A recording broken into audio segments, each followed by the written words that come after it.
নমস্কার বন্ধুরা, আমি প্রিয়াঙ্কা। আমার নতুন আরেকটা ভিডিওতে অনেক অনেক ওয়েলকাম। তো আগের দিন তো দেখতেই পেলেন, আমি কিন্তু শ্বশুর বাড়িতে চলে এসেছি বেটুরে ভিটামিন তেল খাওয়ানোর জন্য।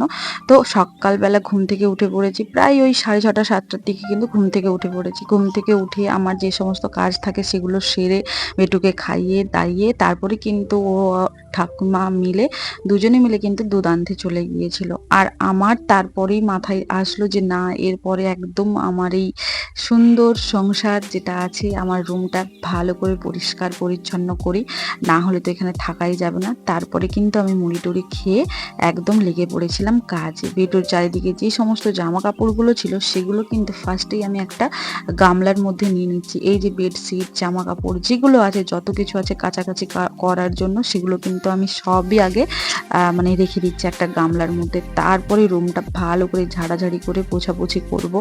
আজকে কিন্তু একটা ফার্নিচারও বাদ যায়নি। আমি প্রতিটা ফার্নিচার মানে মানে কি বলবো, কোনা কোনা পর্যন্ত আমি সমস্ত কিছু ঝাঁট দেওয়া প্লাস হচ্ছে মোছামুছি সমস্ত কিছু করেছি।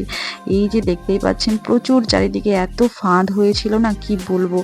যেহেতু অনেকটা দিনই থাকা হয়নি রুমটার মধ্যে, আর যেরকম হয় আর কি, না থাকলে রুমের মধ্যে অবস্থা যা হয় ঠিক সেরকমই কিন্তু আমার রুমের অবস্থা ছিল।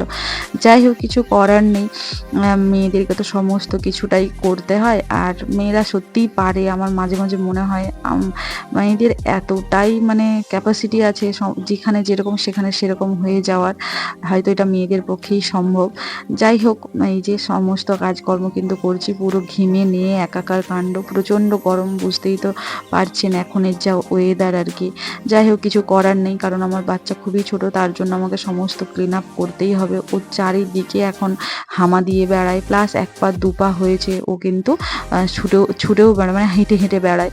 তো আর প্রচুর টিকটিকি হয়েছে, আর হালকা হালকা মানে বৃষ্টিও হচ্ছিল, মানে বর্ষা যেহেতু নামবে নামবে করছে, তো সেই জন্য পোকামাকড়ের উপদ্রবটা অনেকটা বেশি আর কি। যাই হোক, এই যে আমি আমার আয়নাটা মুছছি, আর কত কিছু যে মনে পড়ছে কি বলবো। এই রুমটা মানে আমার একটা স্মৃতি আর কি, আমাদের একটা কি, প্রতিটা মেয়ের হয় যা হয় আর কি, বিয়ের পরে নিজের জিনিস হয়, যেটাকে বলে এই যে একটা খাট, নিজের খাট, এটা নিজের আয়না, নিজের ড্রেসিং টেবিল, নিজের আলমারি, নিজের সব কিছু নিজের আর কি। এইটাই একমাত্র যেটা কিনা মেয়েরা তার নিজের বলতে পারবে। সেটা হতে পারে শ্বশুর বাড়ি বলে, মানে মেয়েদের কোনো বাড়ি নেই, কিন্তু না, সত্যি কথা বলতে মেয়েদের শ্বশুর বাড়িটাই কিন্তু আসল বাড়ি। আগে কিন্তু এতটা টান ছিল না, যত দিন যাচ্ছে না তত কিন্তু নিজের এই রুমটার প্রতি একটা আলাদাই টান তৈরি হয়ে গেছে। আর যতই মানে কর্তামশাই থাকুক বা নাই থাকুক, আমার কিন্তু প্রচণ্ডই মানে এই রুমটার প্রতি আলাদা একটা টান থাকে। হ্যাঁ, ওর জন্য তো অবশ্যই মন খারাপ হয়, প্রতিটা মুহূর্তেই হয়, কিন্তু কি আর করা যাবে, ওকে তো ওর কাজ করতেই হবে, আমাকে আমার কাজটা করতেই হবে। ওর কিছু দায়িত্ব কর্তব্য আছে, সেগুলো ওকে পালন করতে হয়।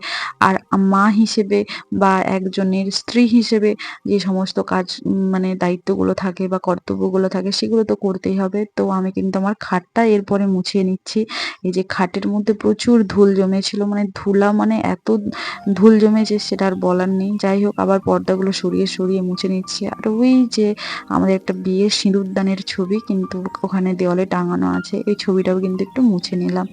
আর এই জানালার রডগুলো মুছে নিতেই হবে, কারণ ও এই রডগুলো ধরে ধরেই কিন্তু খেলা করে, সেই জন্য কিন্তু আমি রডগুলো মুছে নিচ্ছি। আর এই যে তাক, এই তাকেই কিন্তু আমার সব বই খাতা যা ছিল, ওই বেশি দিন তো পড়াশোনা করতে পারিনি, তারপরে কিন্তু বিয়ের পরপরই প্রায় আমি প্রেগনেন্ট হয়েই গিয়েছিলাম, সেই জন্য কিন্তু পড়াশোনাটা আর কন্টিনিউ করা হয়নি। তো তার জন্য মনে পড়ছে যে এই মানে তাকগুলোতে আমার কিন্তু বই ছিল। আর যেই ফটোটা দেখালাম, ওটা কিন্তু আমি যখন আমার দিদি বাড়িতে গিয়েছিলাম প্রথম বিয়ের পরে, তখন কিন্তু এই ছবিটা ওদেরই ওই স্টুডিওতে তোলা, প্লাস দিদি কিন্তু ওই এটা ল্যামিনেশন করে দিয়েছিল। আর এই যে দুটো পদক, এগুলো কিন্তু আমারই কর্তামশায়ের। ও খেলাধুলায় প্রচণ্ড ভালো, মানে ও যেখানেই যেত সেখানেই কিন্তু মেডেল নিয়ে আসতো, সেখানেই কিন্তু প্রাইজ নিয়ে আসতো। ওর প্রচুর ট্যালেন্ট, ও মানে রান ফান তো খুব ভালোই দিত, ছোটোবেলা থেকেই নাকি থাকি। আর আমি মায়ের কাছেও দেখেছি প্রায় 20-25টা মেডেল আছে, মানে ও যেখানে যেখানে যেত সেখানে সেখানে নাকি মানে প্রাইজ নিয়ে আসতো। যাই হোক, ও খুবই ট্যালেন্টেড। আর একটা ছবি দেখাচ্ছি, এটা কিন্তু আমরা প্রথম আমাদের হানিমুন গিয়েছিলাম দীঘাতে, সেখানে কিন্তু এটা ছবি। এই ছবিটা কিন্তু, আর ওই ফটো ফ্রেম যেটা আছে সেটা কিন্তু আমার বিয়েতেই গিফটে পড়েছিল, তার মধ্যে কিন্তু আমি ওই ফটোটা লাগিয়ে দিয়েছি। তারপরে বিটুর যে সমস্ত টেডি বিয়ারগুলো ছিল সেগুলো কিন্তু ঝেড়ে ঝেড়ে আমি সব তুলে রেখে দিচ্ছি। আর তারপরে লাস্ট যেটা, সেটা হচ্ছে সোফাটাও কিন্তু যেই টাওয়ালগুলো থাকে সেগুলো সরিয়ে দিয়ে পুরো চারিপাশটা মানে সোফাটাকে সরিয়ে সরিয়ে কিন্তু আমি ঝাঁট দিয়ে দিচ্ছি। তারপরে কিন্তু মুছেও নিয়েছিলাম, ওইগুলোর কিন্তু ভিডিও করা হয়নি, কারণ একটু পরেই আমার বেটু চলে আসবে, বেটু ওর ঠাম্মি চলে আসবে, তখন কিন্তু আমার আর কাজগুলো করা যাবে না। আমি যতটা পেরেছি একদম তাড়াতাড়ি করার চেষ্টা করেছি। তারপরে তো প্রচুর কাছাকাছি ছিল, তারপরে কিন্তু দুপুরবেলা খাওয়া দাওয়া করে কিন্তু ঘুমিয়ে পড়েছিলাম, আর একটু ভিডিও শ্যুট করা হয়নি। যাই হোক, ভিডিওটা ভালো লেগে থাকলে অবশ্যই লাইক, কমেন্ট, শেয়ার করে আমার পাশে থেকো। বাই।